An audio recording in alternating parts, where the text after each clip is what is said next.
at the end of my last video, I said that I had already had another video planned, but just to let you guys know, this is not that video. So that video I was talking about is still coming out, maybe later in the week or something.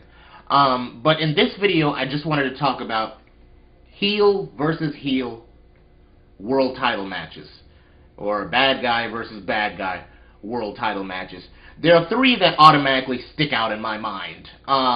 You had Kurt Angle versus Triple H at the 2001 Royal Rumble. You had Ric Flair versus the Giant, a.k.a. the Big Show. Now he's known as the Big Show, but he was known as the Giant back in WCW. Ric Flair versus the Giant for the WCW World Title in April of 1996. I'll probably put a link in the description box if those of you who have never seen that. And there was also a heel versus heel title match between Raven and the Sandman in the original ECW in December of 1995. Technically, the Sandman was still a heel at that point, even though by December of 1995, he was getting a lot of cheers. If you notice, towards the end of 1995, the Sandman was getting a lot of cheers from the crowds of ECW, even though technically he was still being booked as a heel. And he was still with the evil heel manager woman, a.k.a. Nancy Benoit. 1 month later, Raven would defeat Sandman for the title in January of 1996. But heel versus heel world title matches, I think it's something they should think about doing more of. I know that wrestling promotions are afraid. What they're afraid of, I think, is that if you book a heel versus heel world title match, whether it be on pay-per-view or, you know, television, cable TV, whatever, I think they're afraid that the fans are going to choose sides. They're going to see these two heels in a title match, and the fans are going to start cheering for one of them. I think that's what WWE and, you know, TNA probably are afraid of. But you could still have a heel versus heel title match, and both guys remain heel after the match is over.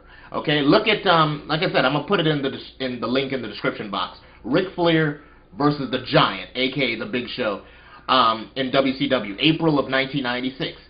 They had a disagreement.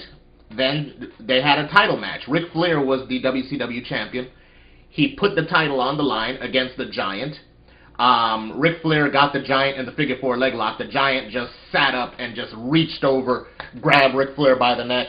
Ric Flair released the figure four. The Giant chokeslammed Ric Flair, and the Giant became the WCW World Champion.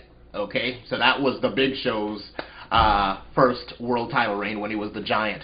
And did the Big Show or Ric Flair turn face? Hell no. They both remained heel after that. There are two heels that had a disagreement, and Ric Flair, as a heel, lost the WCW world title to another heel, the Giant. And both the Giant and Ric Flair continued to be heel as the year went on. So, you know, I thought that was fascinating. You had a heel beating another heel for the world title.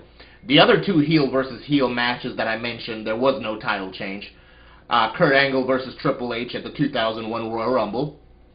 Stone Cold Steve Austin interfered at the end of the match and cost Triple H the match, and Kurt Angle won.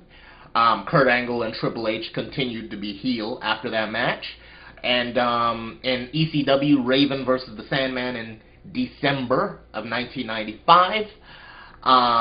The Sandman won after a ton of interference in that match. So many people interfered in that match. But the Sandman won the match and retained the ECW World Title. And Raven continued to remain a heel for the rest of his days in ECW. And the Sandman, technically he was still a heel. Anytime he was with woman, a.k.a. Nancy Benoit, he was a heel. Because Nancy Benoit was always a heel in WCW when she was known as woman. But then she left the Sandman in January of 1996. So then, you know, the fans, they were already starting to get behind the Sandman in late 1995. Then they really got behind the Sandman, you know, in 1996, especially when Woman left his side. They broke up. They had a big disagreement. Woman went to WCW to be with Ric Flair and the Four Horsemen. And then the Sandman basically became, the Sandman was the original Stone Cold Steve Austin. Okay, not only did the Sandman drink beer, the Sandman was drinking beer way before Stone Cold on television, as a wrestler.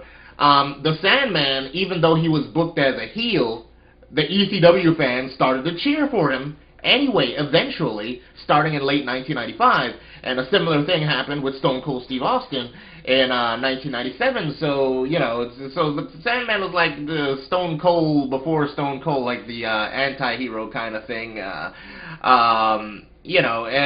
So, you could book a heel versus heel title match today and still have both heels remain bad guys after it's all over. I think a lot of these promotions are just afraid that the fans are gonna which can possibly happen, because fans will be like, oh, let me cheer for somebody here. Let's cheer for the less despicable heel. You know what I'm saying? But you could still, I think you could do more heel versus heel title matches these days. Of course, a lot of the good heels in WWE, for example, are some of them are gone now. So only a handful of guys left. CM Punk is possibly leaving here, so forth. So there you go. Let me know what you think. If you think we should see more heel versus heel title matches in mainstream pro wrestling. Anyway, I'm out. Peace.